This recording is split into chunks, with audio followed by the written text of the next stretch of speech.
Hop.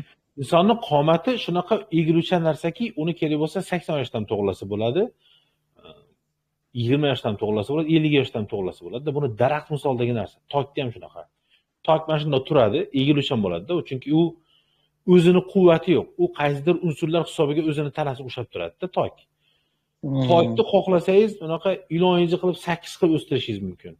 Xohlasangiz unaqa gradus bilan xohlagan paytda o'stirishingiz mumkin-da, faqat unga vaqt kerak.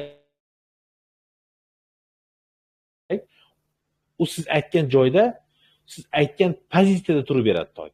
Tok tanasi. Liboy daraxt tanasini shunaqa yo'naltirsa bo'ladi.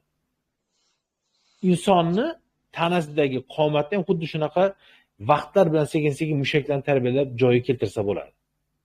Buning uchun bahona qilish kerak emas-da. Ay, men 40 ga kirib qo'ydim, meni ishim ko'p deyish kerak emas. Bunga astoydil harakat qilish kerak. Astoydil harakat qilish kerak. Xuddi qorin to'ydirish uchun qanday astoydil harakat qilasiz? Yomg'ir yog'sa ham chiqib ishlaysiz. Dollar 13 mingga chiqib ketsa ham chiqib ishlaysiz. Benzin qirilib qolsa ham zapravkada borib 2 sutka borib uxlamasdan borib bo'lsa ham gaz olib kelib ishlaysiz. To'g'rimi? Hop.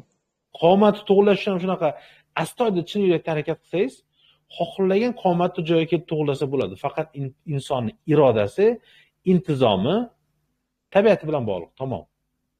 Buni siz xohlashingiz kerak.